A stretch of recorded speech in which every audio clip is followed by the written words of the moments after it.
I don't want to forget about those who doesn't use Capture One or don't have Capture One. So I decided to try to work on this image using just a camera roll. So let's start. And of course, you can process your image also in the Lightroom. I believe this has a lot of similarities. So using your knowledge from Camera Raw and also Capture One, you can do your processing in Lightroom as well. So now let's start working in Camera Raw. So the first thing that you notice, it has absolutely different color conversion. So we have to sort this out, but after we do our basic panel. So the same thing, I'm just going to bring up just a little bit of shadows, and the first thing to notice, it's not so easy as Capture One, but let's knock down some of the highlights till the similar level as before.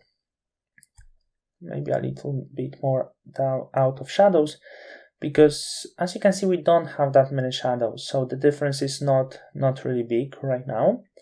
So that is the first step. And other step is, in this case, I will try to do something with temperature, because this image looks very, very cold. So I do this difference, and also I would like to try how the vibrance works.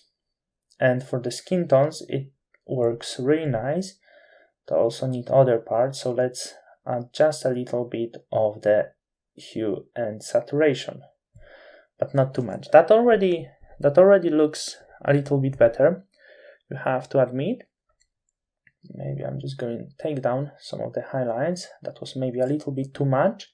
And now let's go to try to do some work with the colors. So we're going to hue, saturation, grayscale. And at first, let's sort out our blue colors.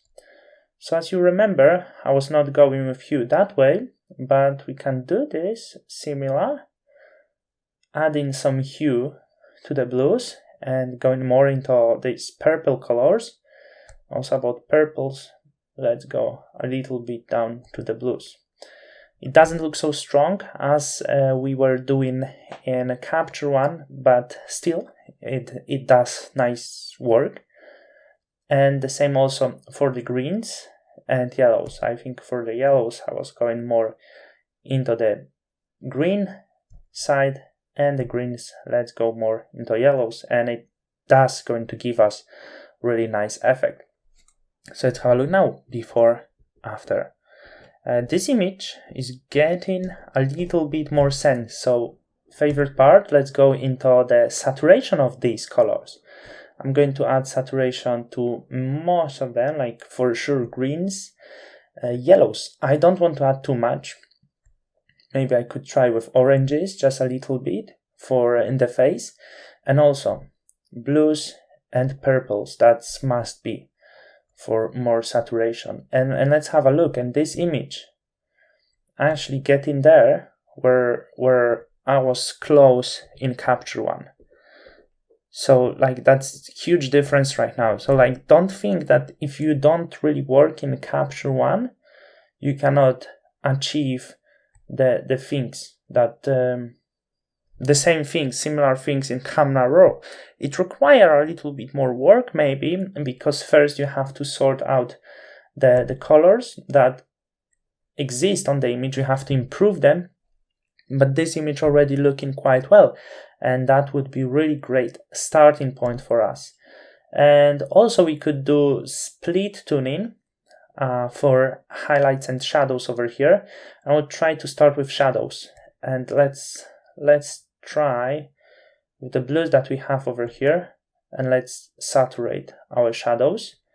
That would be working really great, similar as color balance. And for the hues for the highlights, I'm going to choose the warm colors, a little bit more getting into red maybe, and also slightly add a little bit more saturation. So that would be some of my starting point. Of course, feel free to do your own conversion. I'm just trying to show you the methods that you can use to actually bring back some life to your image. I feel I have some too much reds maybe, so I would just take it down a little bit. Let's see if I can brighten this. I could brighten up some of my purples, and that would be it. So like, no matter how you work, what you use, always you can get really nice results. The software is secondary. Your mind and your creativity playing the first role over here. So right now, let's start our Photoshop retouching.